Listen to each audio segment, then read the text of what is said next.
Hi, and welcome to Spooky Owls. My name's David Saunderson. Now, recently I've been talking to a few friends in America, and we've been talking about ghosts and the paranormal and all that kind of thing.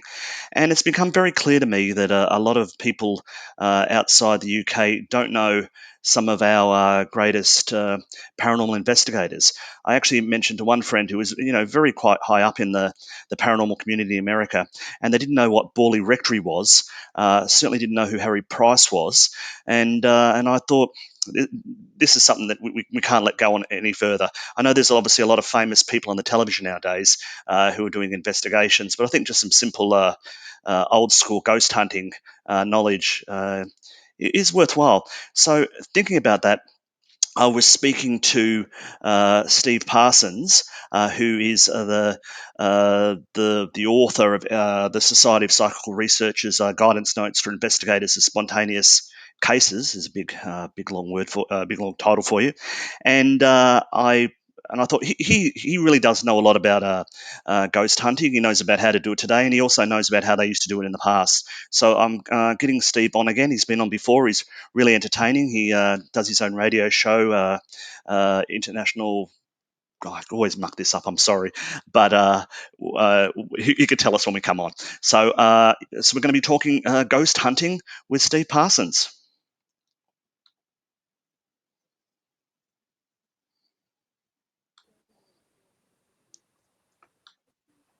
Hi, Steve. How are you?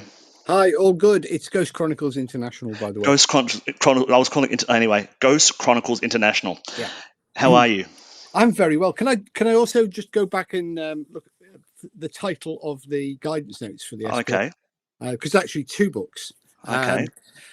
The title, which is very long-winded, guidance notes for investigators of spontaneous cases, ghosts, hauntings, apparitions, and similar phenomena, blah, blah, blah. That's because that was the title that was used in the original 1960s edition. And so we just kept the title. However, we've revised it because I got fed up with trying to explain to people what spontaneous cases were. Yeah. And so we're going to change that in the next edition. And of course, the equipment guidance notes for investigators of spooky stuff has got a slightly changed title as well. Okay. Well, we'll put links in Yeah, the bottom here when we go that and just go to Amazon. just go down. Well, it's actually what I was reading. I was actually reading off Amazon. That's so if people looked at me when I was reading. They were, yeah, because it is, it's usually the spontaneous cases for some reason spontaneous. But anyway, it's what it is. So you heard what I was saying before, Steve, and I heard you on Ghost Chronicles International Oh God. outlining outlining with I Ron. didn't know we had any listeners. I'll have to Well, be you more do. You had careful to with this. listen at that time. So, and you were outlining to him who Harry Price was and some of the other things. And so I just thought that was a really good conversation. And I just think that I want to know. I want to know more because you're a font of information and Steady besides on. other things. Yeah, that's And better. but I mean, ghost hunting. How long Mm, has it been around? How long have been people searching God. for ghosts? Right. Well, I mean, we've got documented cases that I think go back to the earliest days of civilization. The ancient Greeks have got ghost stories. Perhaps the most famous, of course, being Athenodorus, who took rent of a haunted property in first BC Athens in order to investigate and then lay the ghost.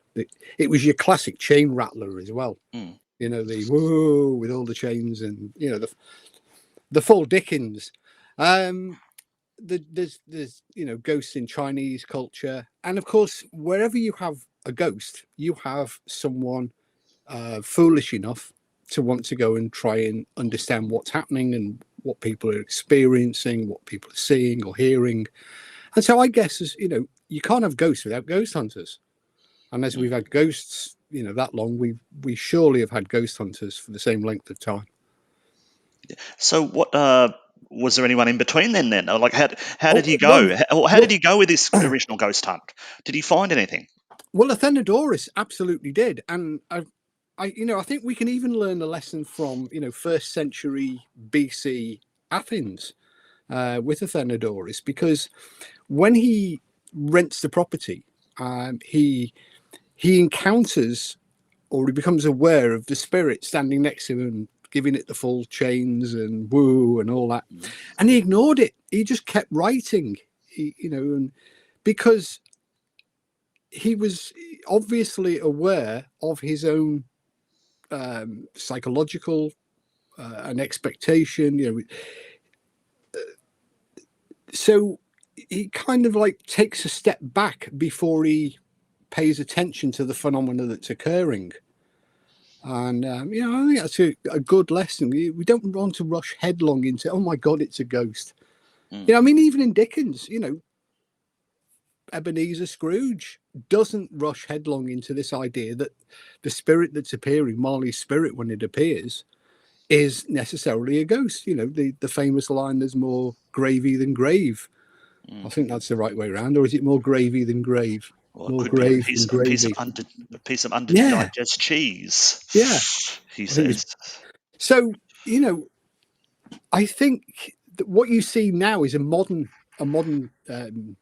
trend in ghost hunting, that everything is paranormal. In fact, I would say, I would argue that we've actually gone backwards. We now have a position that much more reflects the Middle Ages belief in ghosts and the paranormal, because the in the medieval period, anything that people couldn't ordinarily explain, which they perceived as supernatural, they immediately pinned on devils and demons.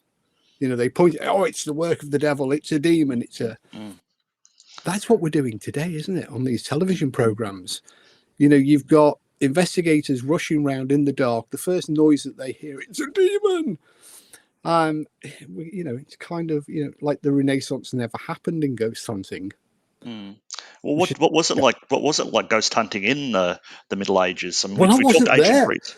You weren't there, but you probably knew someone that was there. So, Not quite that old, not yet, but actually, I was doing a bio for another interview.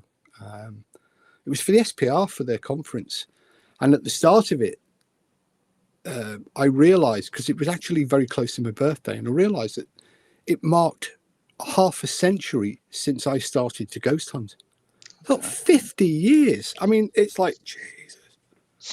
It's a sobering thought. it is, and you were obviously very, very young when you started. So that's what we're. I was actually. I was at Yeah. primary school. I used to, as a small boy, on family holidays, demand that my parents take me to look for ghosts. And where'd And you go? Where did they bring you? oh, it was just castles and Yeah.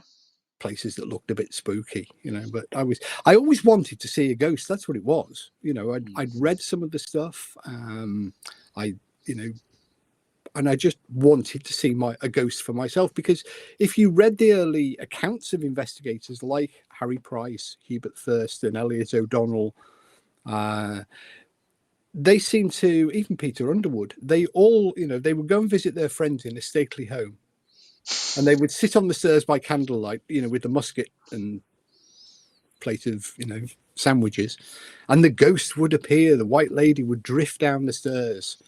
Mm. But it was never that easy, No. as I found out. Well, didn't have your musket when you were a little kid? You needed a No, bit it's more. not allowed anymore, unfortunately. No. So we were talking about the Middle Ages, and you weren't Mm. there, but you must have probably read about something Oh, yes. that happened there. Now, you said that it was very much like everything was a demon or everything was some work Mm. of Satan or whatever. Were there any what we would consider genuine ghost hunters back then? Like There were that went. people. Yes, there Go on. were. Perhaps one of the most notable was Daniel Defoe, who was Okay. the author of course, Robinson Crusoe. Defoe, in the early 1700s, like 1727, publishes a book with. I'm not even going to guess at it. You're going to have to read Ghostology. It's got the longest paranormal book title. I think it runs to about 40 words. Mm.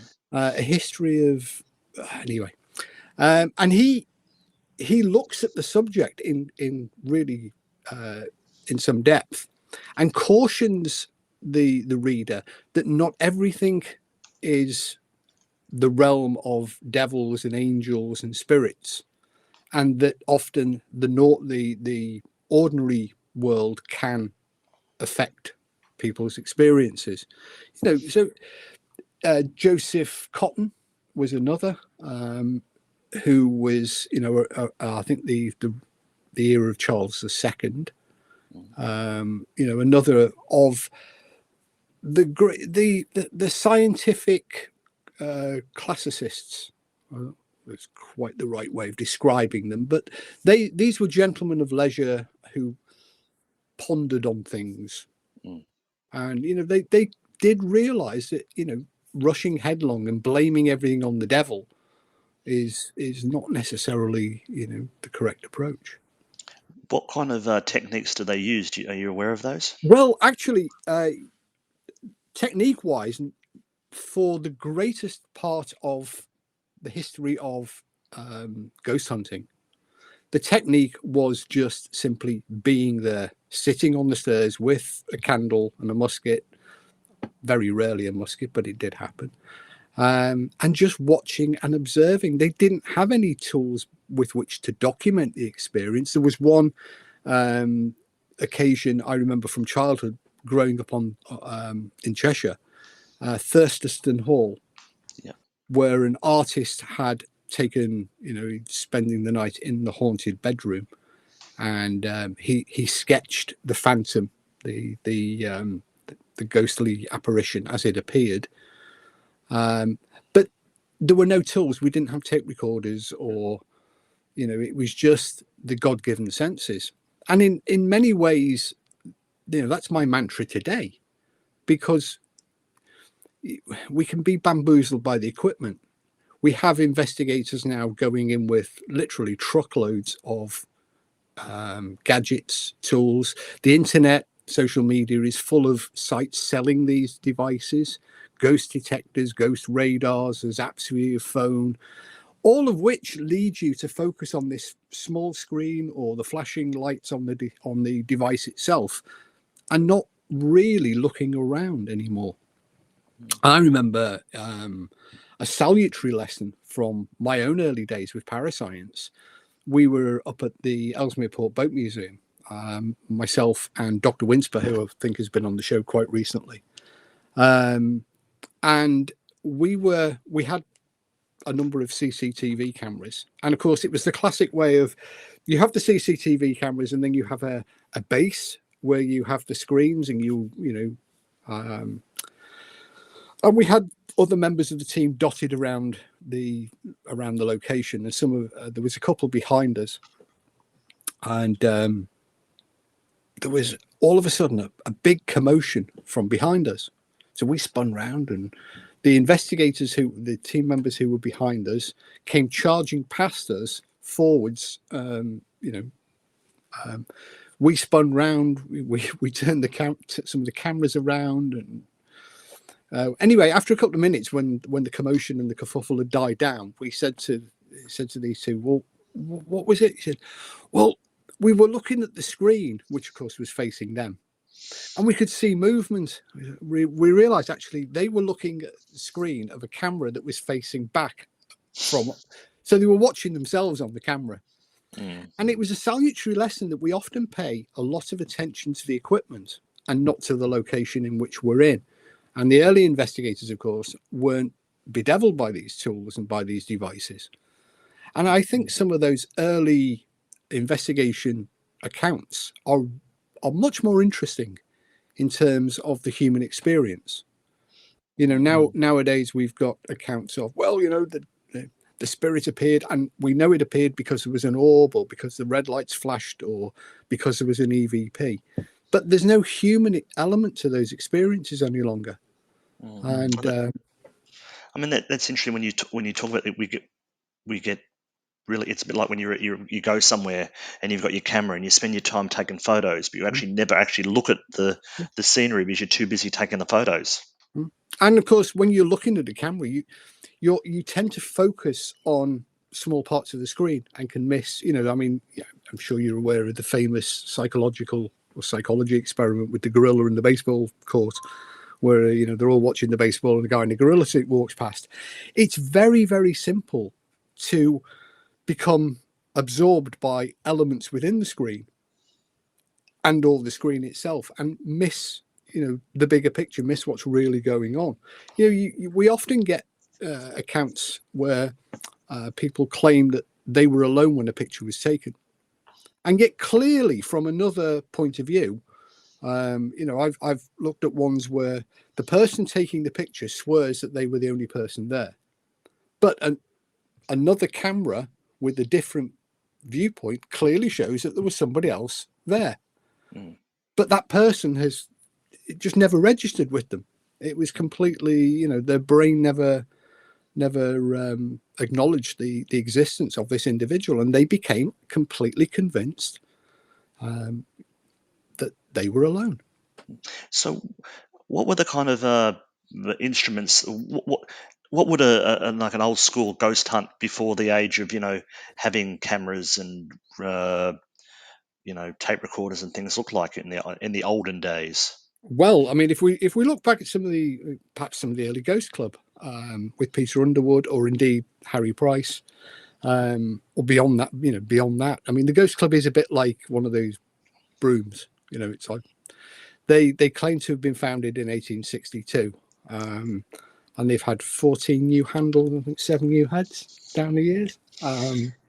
But nonetheless, their method was, I mean, the Ghost Club was never investigative, not until really very recently. It was more of an after dinner speaking club. But the stories that they would recount were of they would go to Lord Plum's stately mansion, and they would have a great, a wonderful supper.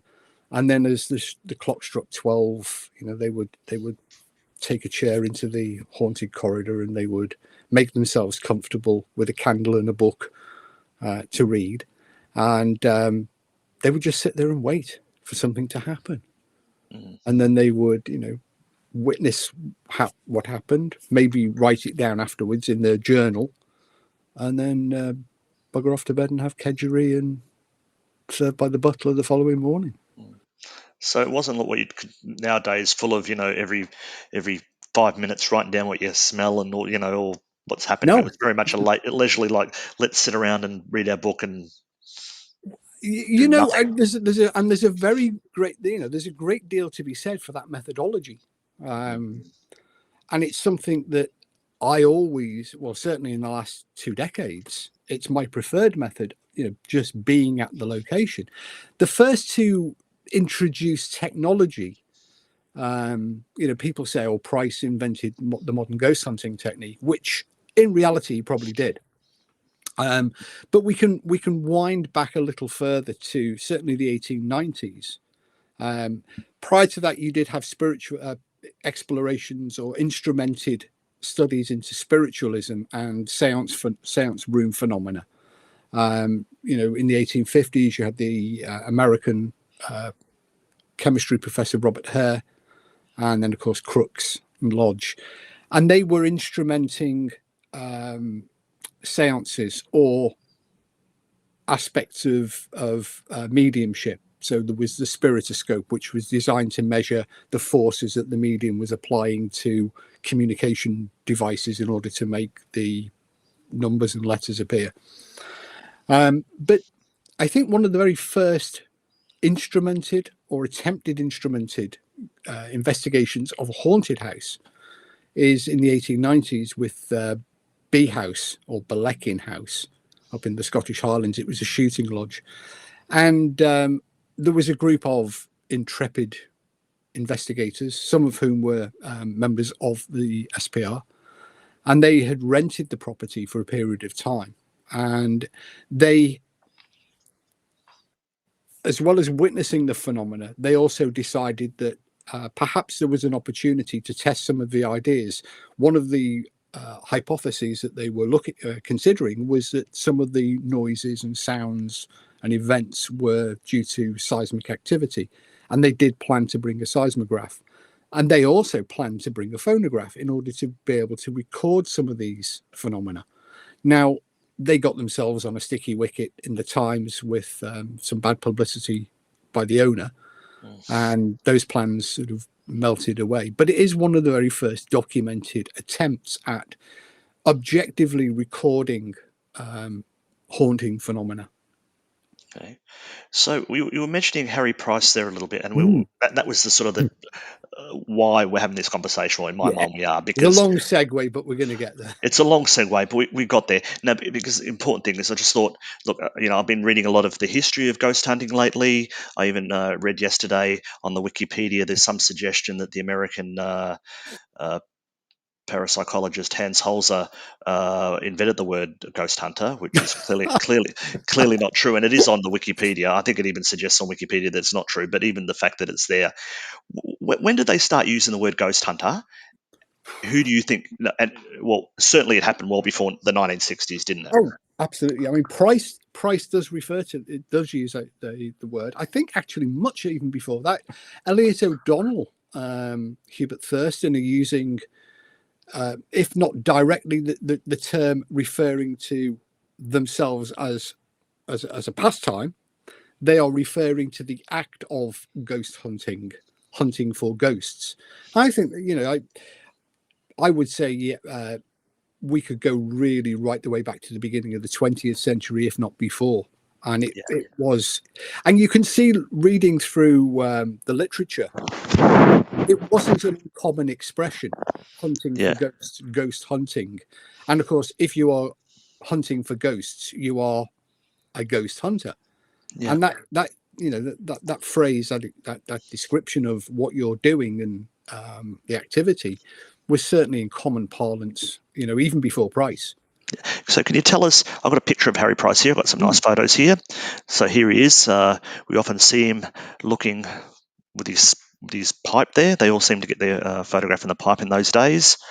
And here's another photo of him that I found, which was quite nice, with him reading a book. We should do photos like that more often, I think, nowadays. We never seem to do that, do we? Or just do smiles like this. Yes, that's a good one. Yep, you with your pen, chewing on your pen there, ruining your teeth. So, who was Harry Price? Do you know, I've got to start by not answering the question directly, but by recounting a tale of an American television interview. And they were running out of time. I think we had about 3 minutes left before the end of the show. And the host said to me, in a couple of minutes, can you describe Harry Price?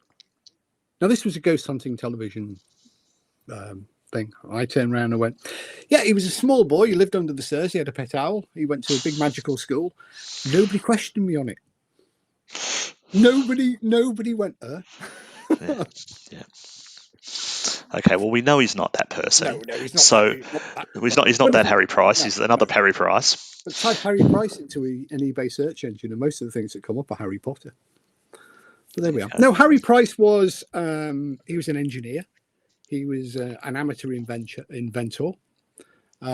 There are questions asked about where his money came from, but he was, there is no doubt he was an engineer and had an income from somewhere. And from a very young age was interested in magic. He was interested. He was a member of the Magic Circle. He had a number of inventions to his credit, and he was deeply fascinated with magic, the occult, ghost spirits. He started off writing plays as a young man. Um, he gave magic lantern demonstrations and wrote plays about sort of spooky encounters.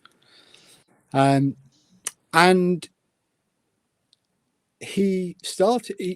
He has his main area of interest right at the beginning is like mine. He wanted to see a ghost, and as a 15-year-old, he says in his own biography he goes to a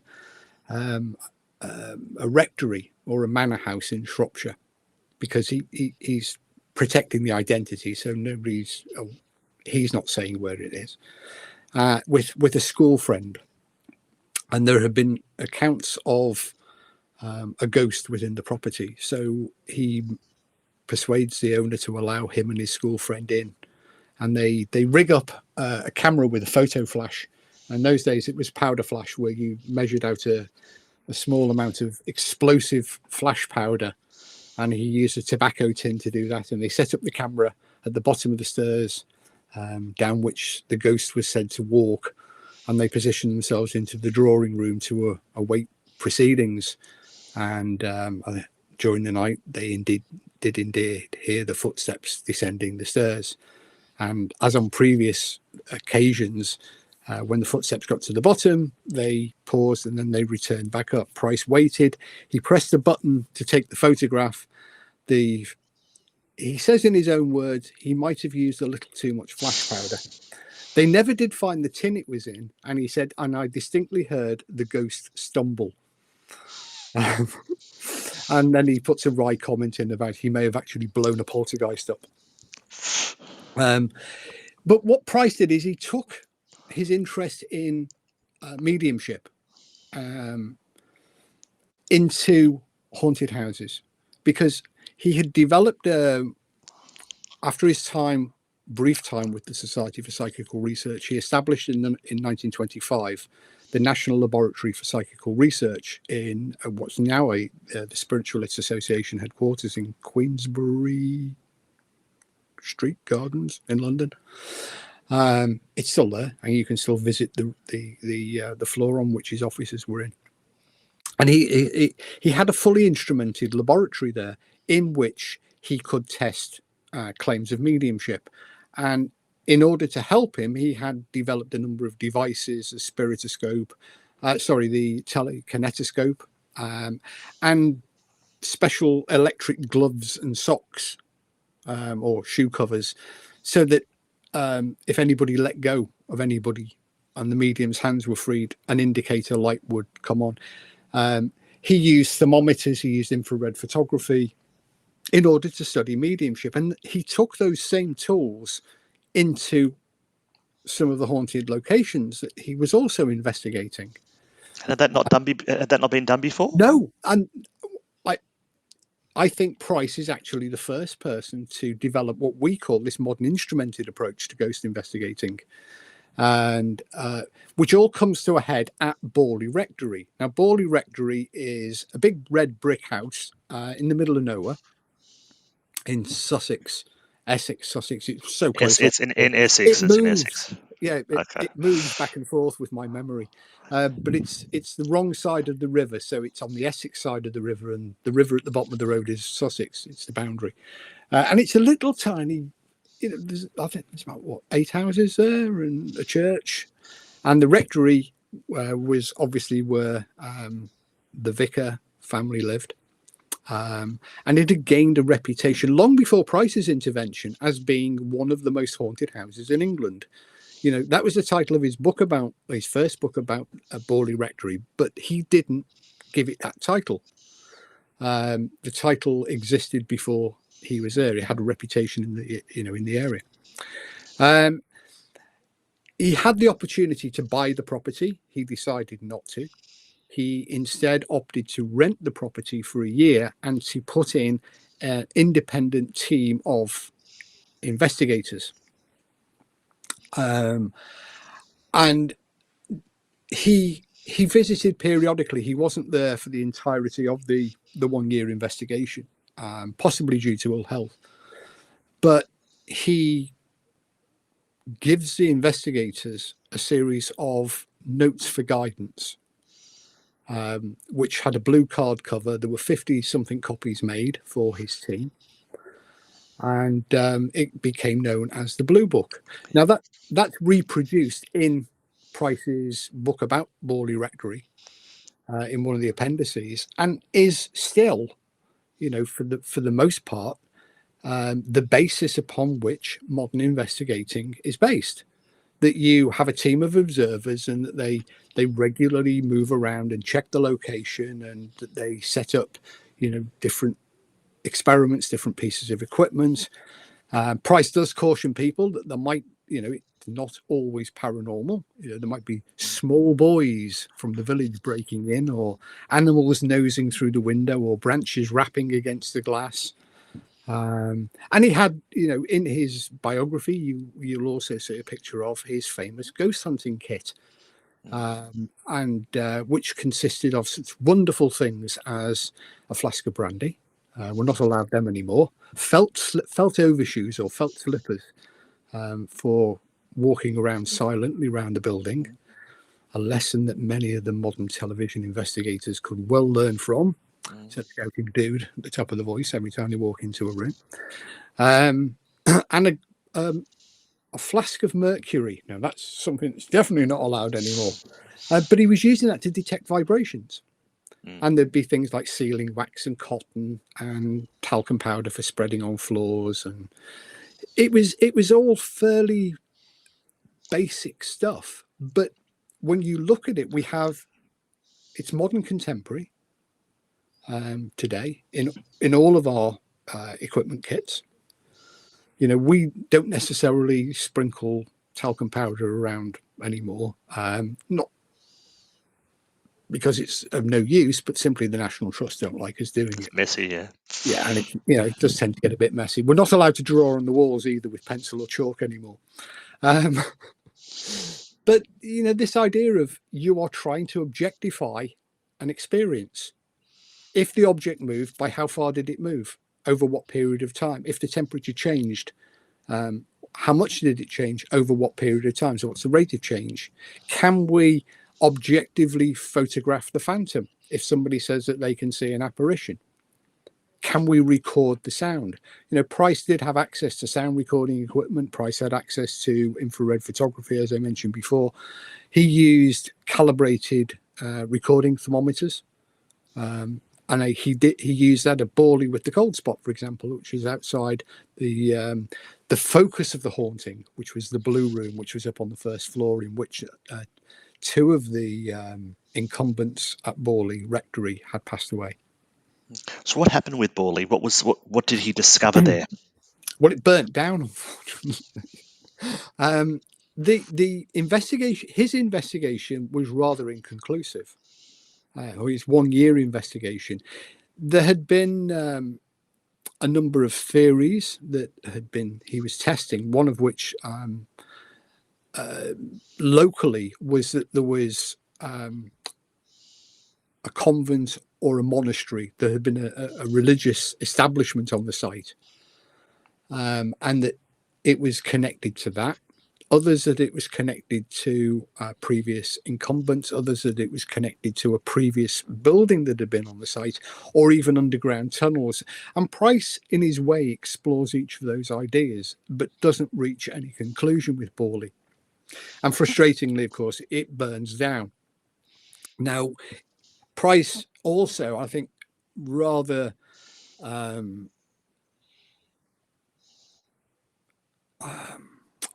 wastefully, I think, for Price.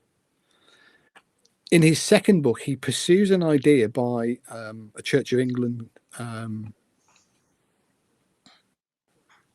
don't know what he was, Canon Fithian Adams, who said that it was clear from what Price had given from the seance data and the other material in the first book, that it was a French nun by the name of Mary or Marie La, and that she had been murdered, done away with by either the Waldegraves or by somebody else at some period, and that her phantom and her mortal remains were buried underneath or near the rectory. And he rather runs off at a tangent pursuing that. Once the building burns down, there is a period between the fire and the actual demolition. And during that time, Price is there digging through the cellar and exploring the idea of tunnels. There was a third book which Price had started, and there are fragments of a manuscript of the third book that do exist. But he died in 1948, quite suddenly, a heart attack. And so, his actual conclusions, I don't think will be known, unless of course he wants to get in touch. No, we should do that. Now, we obviously celebrate Harry Price now because what you've just said there. He maybe invented or some of the techniques we use today, but he does have his detractors. He does. Can you tell us a little bit about that? Well, the detraction starts not long after his death. It starts by fellow members of the SPR. There's Trevor Hall, Eric Dingwall and Kathleen Goldney, and they produce a book. I'll grab a copy of it if I could, wherever it's gone. Anyway, and they go through Borley, and they basically say, no, he's made that up. He did that. He threw the stones. He did this. He was a conjurer, and mud stuck. Then Trevor Hall comes back with a second book, which was, I think, In Search of Harry Price. And then a third book. Oh, sorry, Trevor Hall's book was Search for Harry Price. And then there was the New Light on Old Ghosts. And he continues this, and nobody really knows why Trevor Hall had this real axe to grind against Price. But he continues this campaign right through the 50s and 60s. With the support of Eric Dingwall, Kit Goldney, and a growing throng of people saying, "Well, yes, Price, he was just a rogue, and he was only out for himself and publicity." And then in the mid later 60s, John Hastings, an SPR member, produces a review of the original material and demonstrates that much of the Goldney, Hall, Dingwall assertions are clearly wrong. But that's always been overlooked. This mud sticks and it's stuck to Price. Now, Price, one of the things that Price gets accused of is being publicity hungry, courting the media. Now, what's very clear from Price's biography and from the material by others writing about Price is that Price was passionate about getting psychical research into academic mainstream. He almost dedicates the second half of his career to promoting the idea of a university should establish a department for parapsychology, a title that Price uses, and that he would donate his library, which was at the time one of the world's largest psychical research and occult libraries, resources, funding, etc., etc., etc. And he totes this idea to academics the length and breadth of the UK, and then over into Europe with and indeed America, with almost no success at all. But what he realizes, that what he demonstrated as well, is that to add weight to his campaign to get the academics to take the subject seriously, he needed popular support. And so he did court the media because it provided him with a revenue to fund further work, but also it gave him the popularity in order to be able to drive his campaigns forward.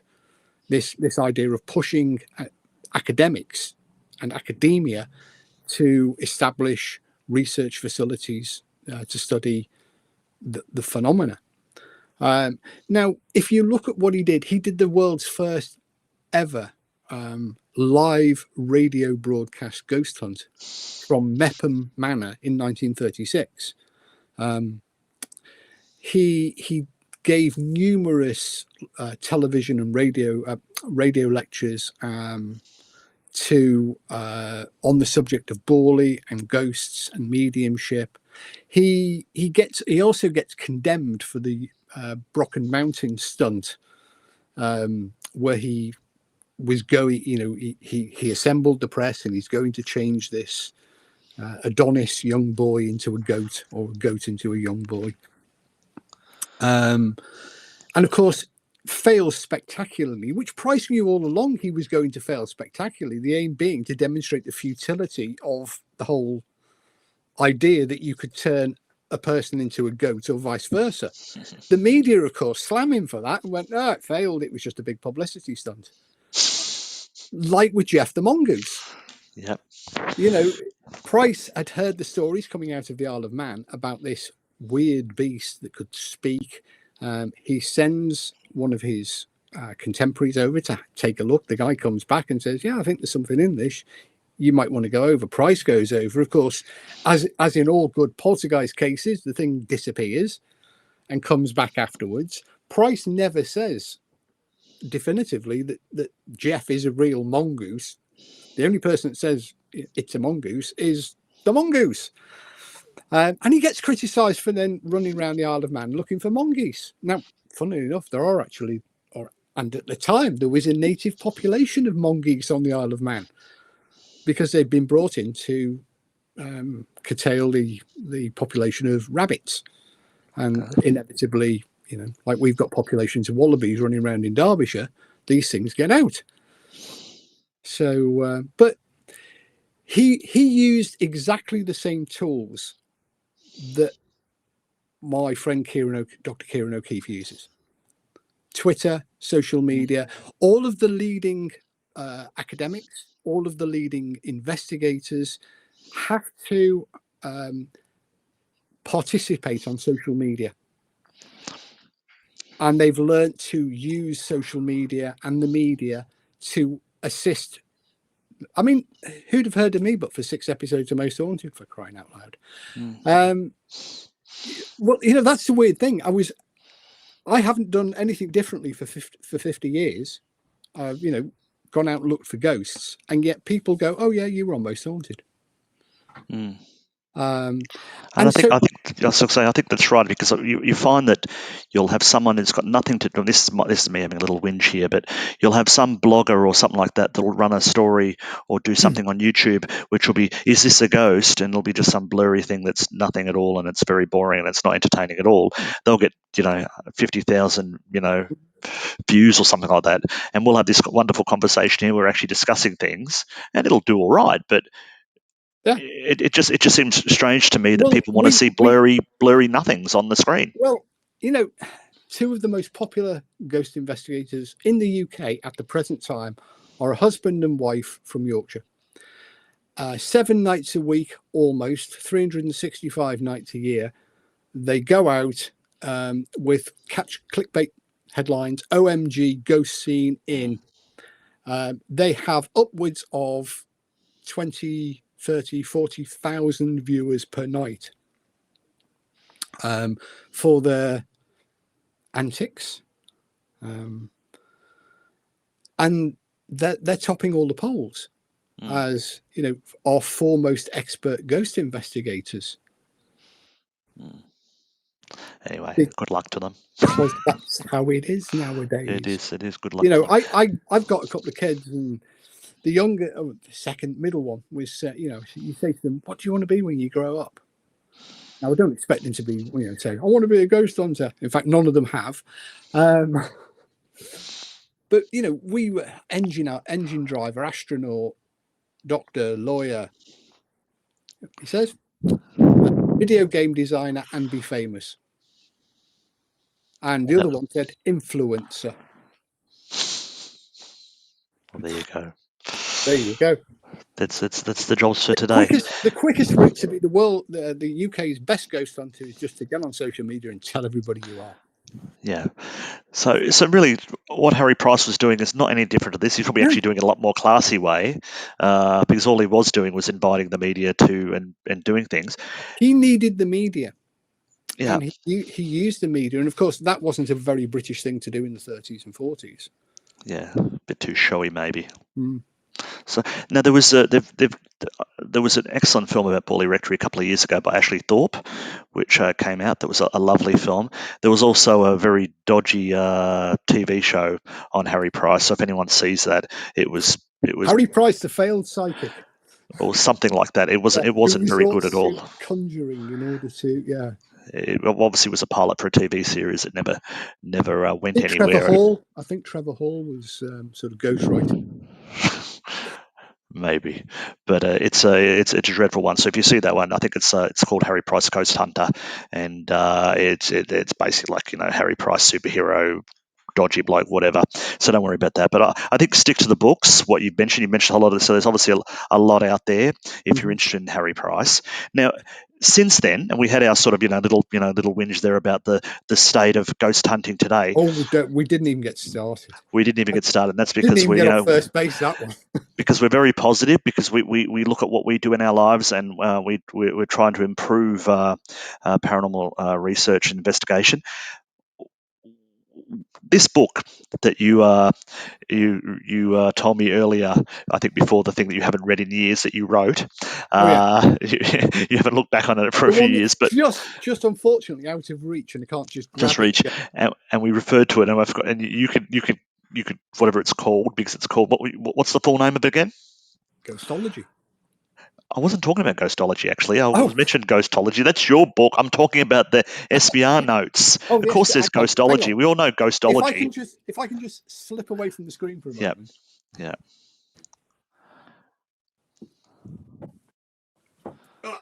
Should have had these prepared.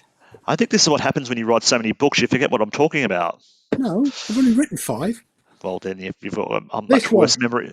Okay, and it's back to front, but that's all right. I'm sure people will Okay. see it. It's called Guidance Notes for Investigators of You can take a pause in the middle, have a cup of tea. Guidance Notes for Investigators of Spontaneous Cases, Apparitions, Hauntings, Poltergeists, and Similar Phenomena. Okay, so New edition.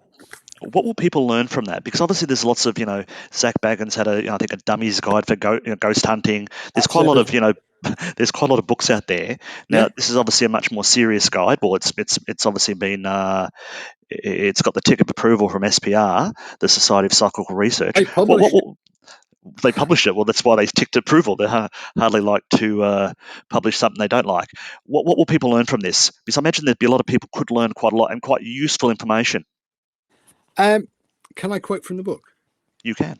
Okay, because this book is the newest edition of a series of guidance notes that started back in the 60s, that the SPR had published periodically. There had been, unfortunately, a 50-year gap between this and the last one, and it needed some revision. But these are from the original, slightly amended. The guidance notes are intended to be helpful for all those who seek to investigate ghosts, apparitions, hauntings, poltergeists, and related phenomena. That's it. They contain information on the aims of investigating, the nature of the cases that you would encounter, the types of phenomena that you might experience, where to get your information from, how to talk to witnesses. There's a very important chapter on the ethical considerations. There's hints and techniques for interviewing witnesses and extracting more information from the witness than just what they're telling you. Planning your investigation visit, how to keep notes and records so that you can refer to them and in a meaningful way. Where to seek further resources, research resources, historical resources, consideration of some of the equipment, basic consideration of some of the equipment that you might use, what to do following the investigation when you are starting to draw conclusions, and writing your reports. So it's the very sort of cornerstones of science, the sort of stuff we learned at high school. Do you remember when you would make a list of you would title the experiment, you would make a list of the equipment you were going to use, the aims of the experiment, the method that you were going to employ, what actually you did, what you observed, and your conclusions. Yeah. So It's basic high school stuff. There's mm, nothing complicated about ghost hunting. it is, and I think sometimes people, they might do investigations, and they're not using a lot of that kind of, just straight bang bang bang bang stuff. They're going out there with a camera, hoping that, and calling it an investigation. Well, what they're actually some of the I asked a question at an SPR council meeting some last year. So are we actually going about this the right way? Because some of these groups seemingly are getting more evidence in one night than the SPR has managed in 150 years. Mm. Because it depends on where you put that hurdle of proof. If you say, if you are here and you can hear my voice, make a noise, thank you. There's proof that there's a spirit in the room. Yeah. If that's where you have set your threshold for evidence, then you will be convinced by that. Mm. Well, I think there's a lot I want to talk to you about, and we could probably talk for 3 hours. I'm sure we could talk for 10 days. And I do Is actually that want one to, backwards as well? that's backwards as well. This is So, for all the tech heads out there. This is a slightly simpler title: using equipment guidance notes for investigators. and that comes in a bundle. You can get that from SPR Yes, you in a can. bundle. So 20 quid, good value. And as we said before, you are the author of Ghostology and Paraacoustics, Mm-hmm. another one of your books. What's the fifth one? You said there was There's two five. version. There's two versions Oh, of two versions. of You're counting one of them ghostology. as a. Oh, okay. So you're counting as a two. Because, well, it's not. It's it started off during lockdown. After I'd done the new SPR one, I'd realised that a lot of the first edition of ghostology, because stuff changes, new techniques come along, people are using Tesla cars now to ghost hunt, and cat toys. Um, that the book had to reflect those changes. It had been 7 years since it was written, so Yeah. 5.5 since it was published. And I thought, oh, it'd just be a quick revision. We've gone from the iPhone 6 to the iPhone 13, a few changes here and there, bang another one out, change the cover. It took 6 months because Yeah. almost I don't think there's actually one unchanged page throughout. Okay, so it's fully revised. So And what I'm going to do is I'm going to put all the links to all these books because obviously they're very important and they'd be very, very helpful. But I'd like to get you back one day and just we've had you before, right in the middle of the lockdown. It was quite a long time ago. I don't want to wait that long to the next time. Uh, are you but suggesting we need a new variant? no, I just think I need to call you up more and say, Steve, let's chat. So, but what I want to do is I want to maybe talk about the idea of, you were talking about evidence there, and someone knocks on a thing and they go, well, there's the evidence of the unknown or the afterlife. I want to know what you think of that, but Okay, not now because again we're coming to the end, and I'm sure we could talk for hours. So thank you for that, Steve. a As pleasure. always, it's an absolute pleasure. See you later. Bye bye. Bye bye.